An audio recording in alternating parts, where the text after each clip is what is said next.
It's my pleasure to welcome Jake Abel from Delta Airlines to the stand with me. I'd love for you to tell us a little bit about yourself. You and I had a chance to chat yesterday and told me some fun stories. I'm looking forward to our conversation. Yeah, absolutely. Good morning. Welcome.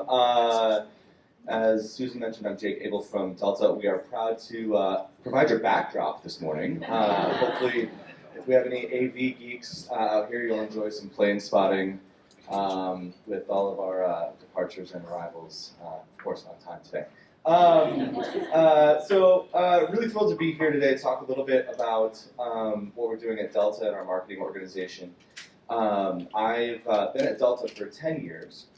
Prior to that, I was at Nestle and working in brand management, category management, in both the beverages and frozen snacks divisions. So I have a little bit of CPG experience, and then came to Delta 10 years ago to really start a marketing strategy function within our marketing organization.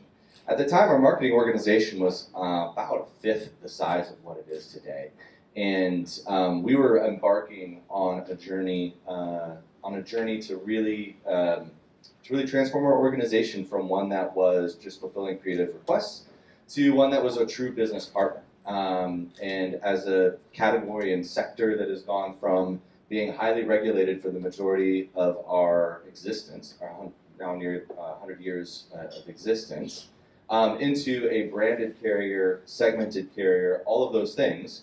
That requires marketing, and so that's been the journey that we've been in really taking what was a commoditized marketing organization to a high-performance retailing while still building a creative and dynamic brand today. So that's been a 10-year journey that I've been lucky to be a part of here in Atlanta.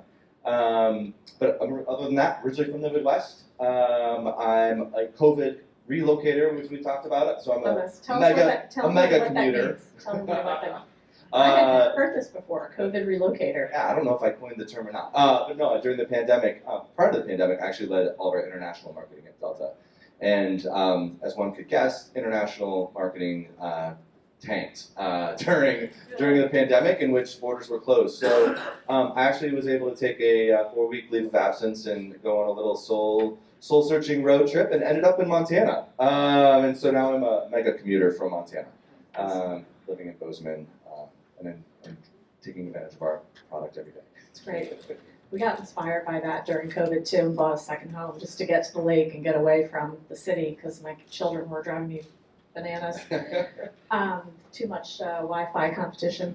So you have had an incredible journey. You've worked for some amazing brands. Tell us a little bit about kind of the path you're on now. The pace of innovation in this space is incredibly fast.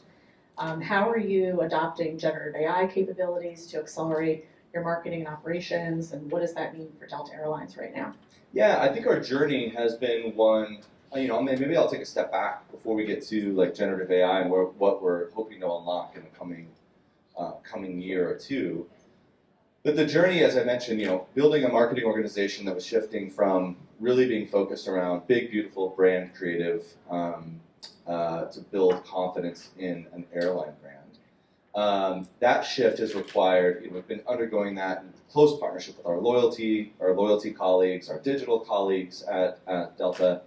But one of the things that as we reached critical mass, I would say that was probably in our organization reaching, the 100, 150 to 200 people that happened right after COVID, was we needed to really establish what is traditionally called a marketing operations organization. And one of the beautiful things about the Delta culture is we've got 100,000 people in our organization, and if there's a fire, hypothetically, if there's a fire, 100,000 people are going to run towards that fire. There's, everyone in this organization is passionate about the mission, the call, and the service that we provide. The downside is, and this is what we found with the marketing, is when you're an organization that size, if you have 200 people running to the same fire, you're losing efficiency, and you're just not being consistent for our customers. So what we've been focused on is building out that marketing operations, strategy, measurement, all of those kind of core fundamental things that may sound familiar to you and your brands. Also, maybe if your brands have been around a lot longer or been farther down the path faster, might sound like old news. But for us, it was core to what we needed to do. So coming out of the pandemic is when we really kicked off this journey. And if we're talking about those functions, it's planning, it's measurement, it's our data strategy, it is marketing technology, and our operations, PMO teams that we also didn't have. The first thing that we really did was focus on planning and really getting together a semblance of a plan in terms of understanding of what we wanted to achieve. And that was part of our big drive in shifting from being activity-based, everyone running towards a fire, to being outcomes-based. Of like, what do we actually want each of these lanes to deliver in terms of putting out the fire? The second thing that we really started to lean into was both on the measurement side, really figuring out how do we move beyond just kind of our older attribution models, how do we move beyond our kind of, how do we get better? I mean, it's the age-old question we're all trying to solve, right? The silver bullet of like, what is the impact of marketing? How much revenue can I attribute to marketing? And again, as a previously commoditized business, commercially, we believe price sells airline tickets. We know that. We also believe that there's a premium that we can get with our brand and our experience. So how do you measure that? That's where we've been focused as well. The other piece is, really, I would say the last 2 years or 2 years ago, we started shifting to really focusing getting ourselves out of tech debt. We've been talking about this tech debt for a long time. And so we're able to build the business cases necessary to start to move into and explore CDPs, get that launched. And we're, there's still areas where we're in minor tech debt. I think we are actually in positioning ourselves to leapfrog and accelerate there. And then, finally, we've layered on operations to help kind of steward all of that. So that's been the journey that we're on.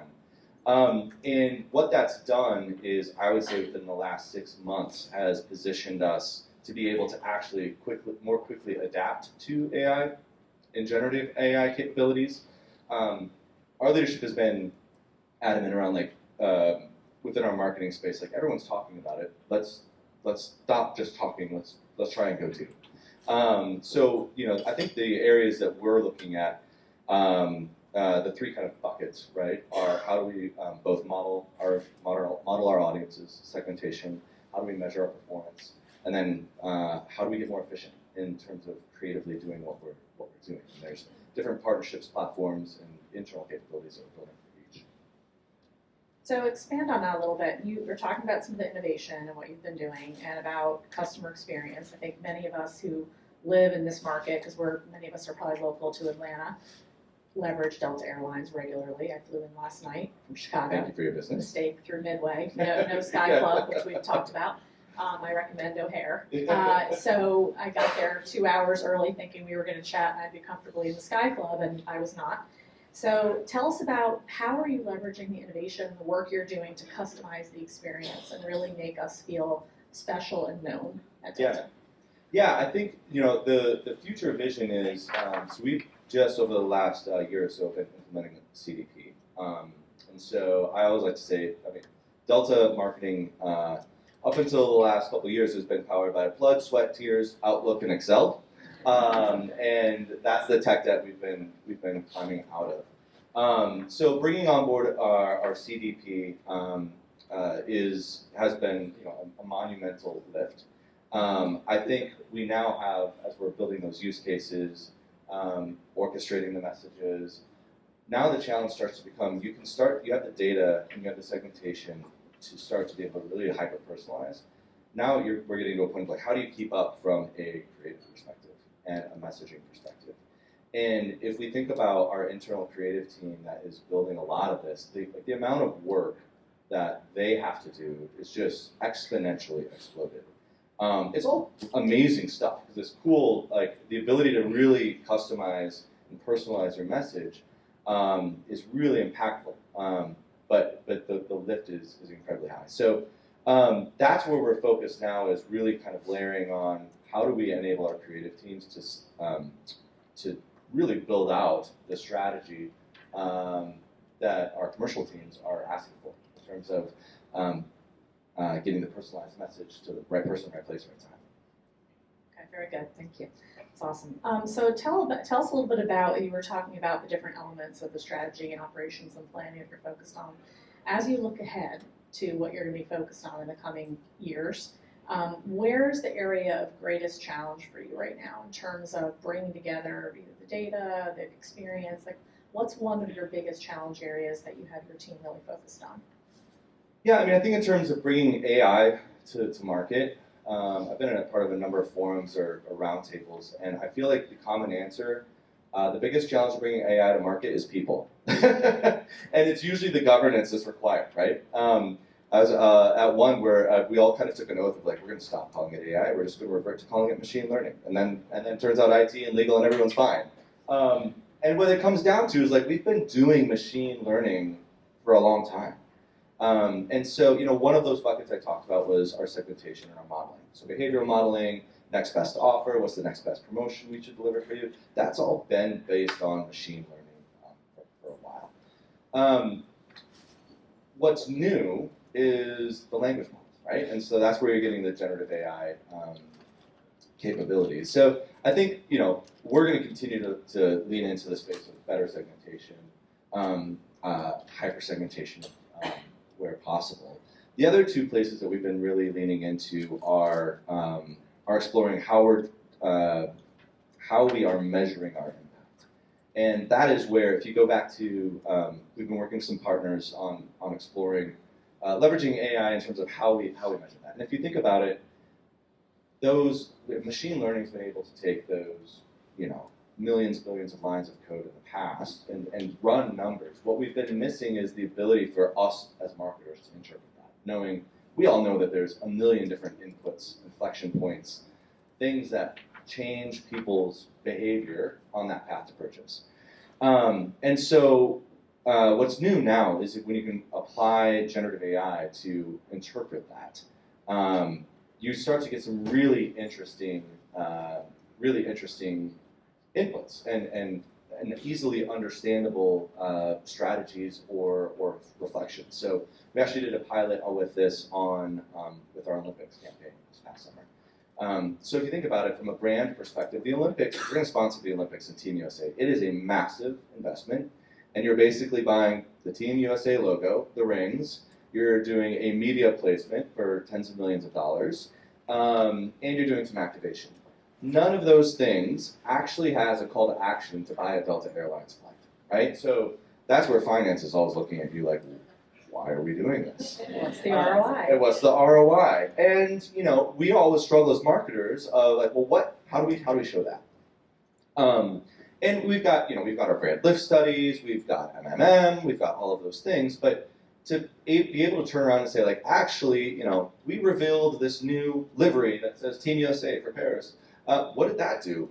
So we've been experimenting with some partners on a AI model that actually takes all of our revenue, internal revenue, and overlays it with a ton of syndicated data, scraping the internet of like where are we appearing, and is able to drive to get causation and causal chains on what is driving revenue. That is something that we're really interested in exploring. Of course, we're pressure testing, like everyone wants causation. Is it really correlation, or are we actually getting causation? That's what we're experimenting with and figuring that out. But the ability in that example to take a massive investment like the Olympics that usually is, has zero attributable revenue, and we just have to say to finance, believe us, it's going to show up in brand metrics, and start to say, here's tens of millions of dollars of revenue. And we can point to when this started with the Olympic bumpers on NBC starting in May, June, et cetera. Like, that's a massive, massive unlock. So the benchmarking sounds like has been important, both as you look at improving processes within operations, but more importantly, with campaigns. So as you work on those, and as you do a big event like the Olympics, which is kind of such a once in 2 or 4 years situation, how do you look ahead to, okay, well, we learned from that, what are we going to do differently in the next one, because you'll probably be sponsors again. So what did you learn from that you think, wow, okay, we did this incredible overlay of data, but we would have done A and B differently if we had known. So what did you learn from the Olympics experience? Yeah, I would say, some of the most surprising data coming out of that was, of course, like that Olympic window was huge and drove, the lion's share of our revenue. But there's a number of moments that happened throughout the lead up to the Olympics, starting back in February, that actually either started causal chains for our customers or people that were buying, or that immediately drove revenue right there.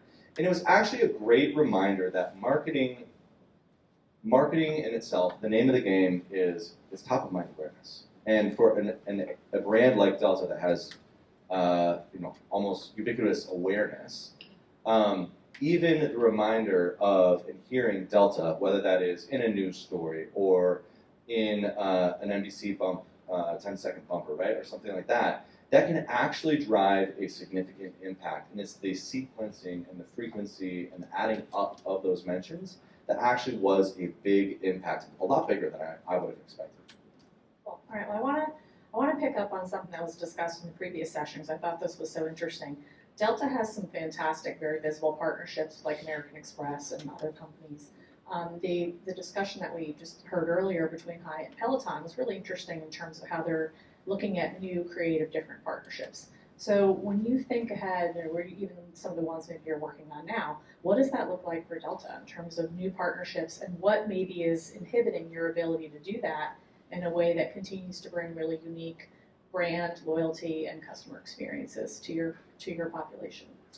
Yeah, I mean, I think there's a great point during the previous conversation around like what makes partnerships work, and the definition of successful partnerships: creating value by bringing two organizations together and creating something that didn't exist before. So I think we're really proud of the partnerships that we have. I think our American Express partnership is we would consider best in class, world class, in terms of delivering value for both our customers as well as our shareholders. It's a great value proposition. We're continuing to explore partnerships. I think maybe one of the closer examples we have to the Peloton example is our Starbucks partnership, right? Your ability to earn miles with your Starbucks purchase and vice versa, additional miles when you're buying coffee or stars on a travel day. So I think that's how we've been approaching. On behalf of the audience, I'd like to request a barista on board that Okay. order my coffee, bring it to my seat. All right, How sounds many good. years out are we from that? From the barista on board, probably a good number of years. The ability to order from your seat, maybe someday in the not so distant future. All right. I was going to say, the big unlock for us as we're thinking about partnerships has been what we've been able to unlock with our in-flight strategy in terms of our customer experience. And what's core to that has been the inclusion of seatback screens on nearly all of our mainline aircraft, with the exclusion of the 717. So the vast majority of our aircraft have those mainline seats. That's a different strategy than our competitors. United picked up and has been doing that. American is still, they were actively taking them off. And what's interesting, this is the power of marketing and research and insights too. American's financial decision was everyone's bringing their own device. Our research showed that when you sit at home and you're watching TV, what else do you have in your hand? Your phone, right? So if we're forcing you to rely on your phone, your iPad, that suddenly takes that out of commission for the messaging, for the social media you want it to do. Which is why we've known that's going to be critical to invest in both.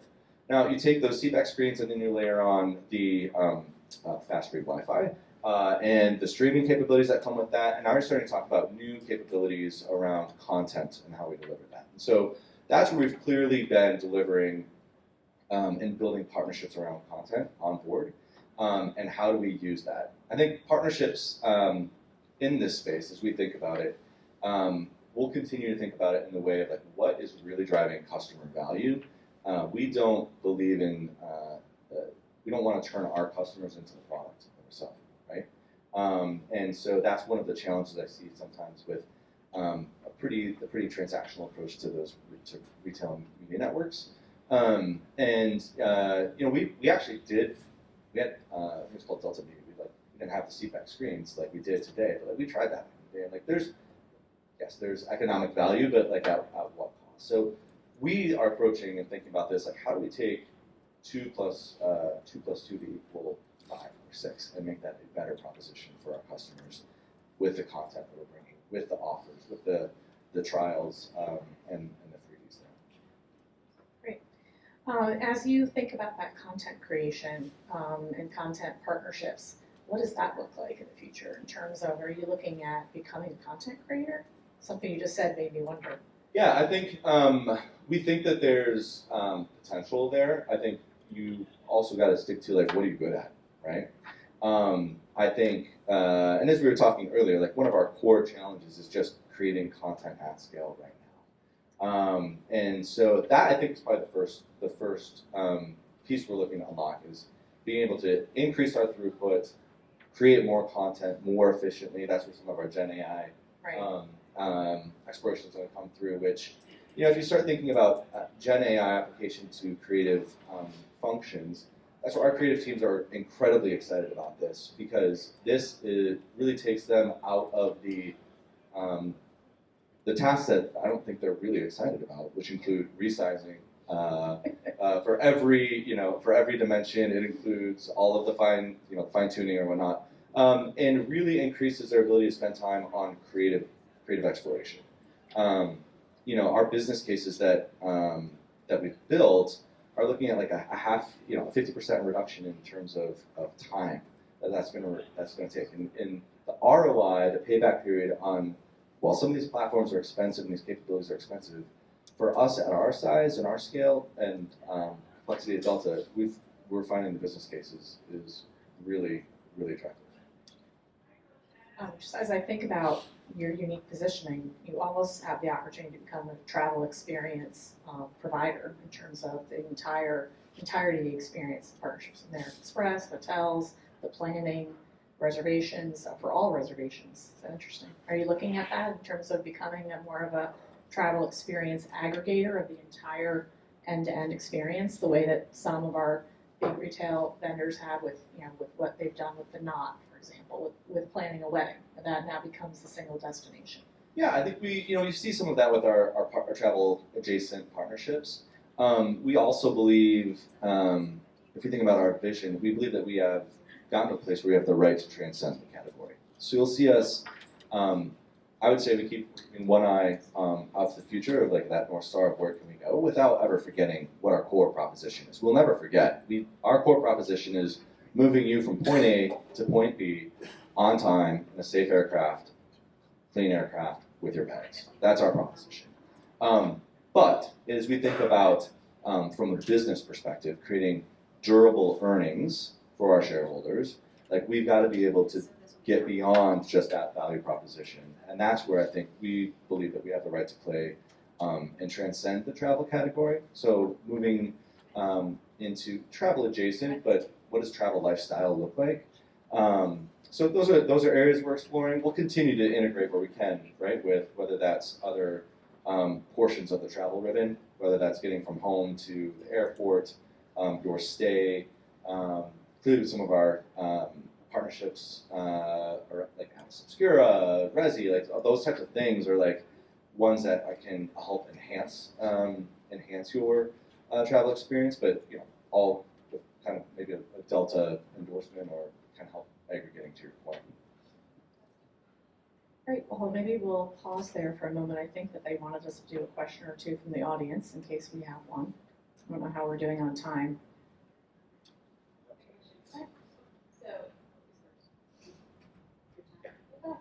So going back to the AI model that you mentioned with Walsh, curious to know, aside from retroactive outcomes, they give you the opportunity to make predictions, look at future revenue forecasting, like using those insights more actively, in the future for future predictions. How does that work? Yeah, that is. We did not leverage that. So we're moving in this kind kind of in the dead zone between a pilot and going to full production, right? We think eventually we'll be able to get there. We are at the same time that we are standing up this AI capability, we're also leveraging MMM, right? And that's where in the near term we think we'll be doing our forecasting will be out of MMM. But that's also going to give us a little bit of, as I said, we're pressure testing this. Are we sure we've got causation versus correlation? So we think it will get there. And we think we'll get there in pretty short order. But our initial use is actually going to be we're really looking at it for attributable revenue. So we'll be a little bit looking back while we refine, establish the credibility with our commercial counterparts. And then the idea is to shift more into forecasting. I had a question. What does your MarTech stack look like in terms of some of the tools that you're using to gain this, aggregate information to create these hyper-personalized experiences for customers? Yeah, so we are largely an Adobe stack in terms of like our CDP, we've got AEP. As we're looking at some of our AI capabilities, we've explored those as well as other partners. In general, we're not super centralized in terms of how that works. In the AI space, I think that's where we're also leveraging on partners. We have a massive IT organization at Delta, as you would imagine. But as an organization, we're an operations-led organization, we're really focused on our IT resources, building our own AI capabilities for the operation. So that's where you've got a lot of focus on how are we increasing our predictive capabilities for maintenance, for crew readiness, for crew availability. How are we, and then there's a bit of a crossover if you think about where we start leaning more into partnerships is on the customer-facing operations pieces, that'd be our reservations team. Right? So how do we start to use AI to better serve our customers through reservations, whether that's written or over the phone, so that our reservations agents have a faster, more consistent answer for you, or can spend time deep diving the really complex challenges you have. And then as we get to our commercial teams like marketing, that is where we are relying more on external AI partners to try and tap and leverage. Clearly, the things that give us a clean sandbox are the easiest, as we also are owners of a lot of personal information for customers, so we treat that with utmost care and security. So, yeah, it's a pretty integrated stack. It extends across marketing technology, our digital team, e-commerce team, if you will, and into the IT team.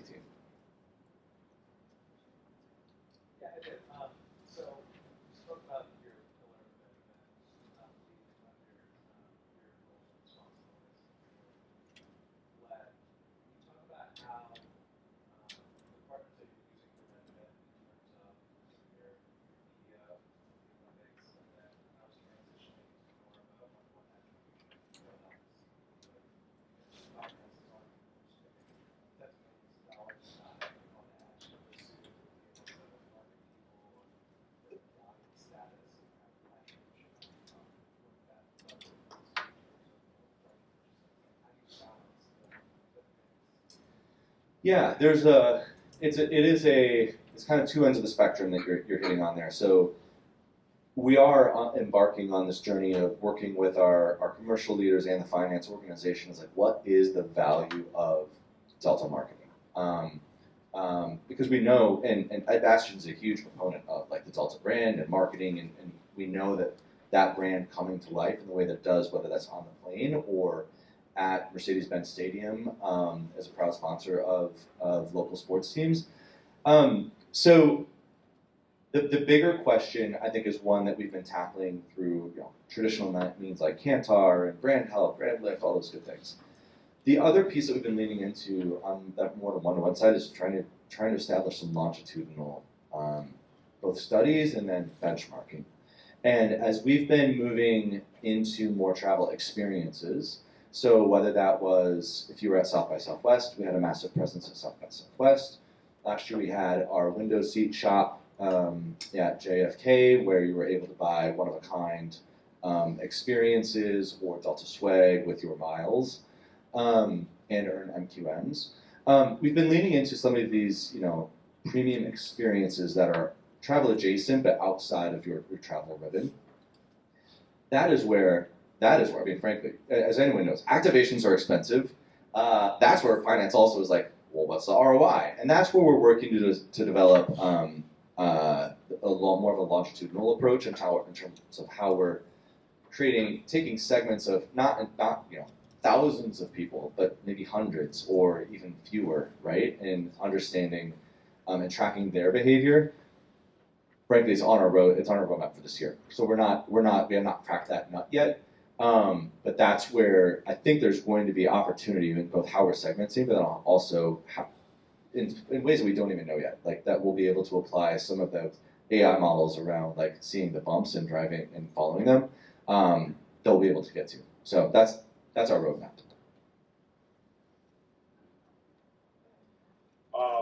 Who would you say presents the biggest growth opportunity from an audience standpoint, and how are you thinking about partnerships to be able to connect them?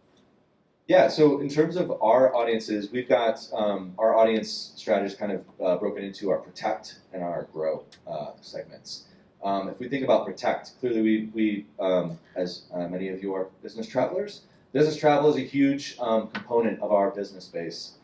So that is a big piece. Millennials, generationally, we know that we did really well with millennials. And we brought forward our product segmentation strategy with Comfort Plus, then introducing Delta Premium Select and Delta One, all those things, and elevating the Delta brand at the right time, and really kind of did that alongside the millennials. As we think about, so millennials are in our protect now.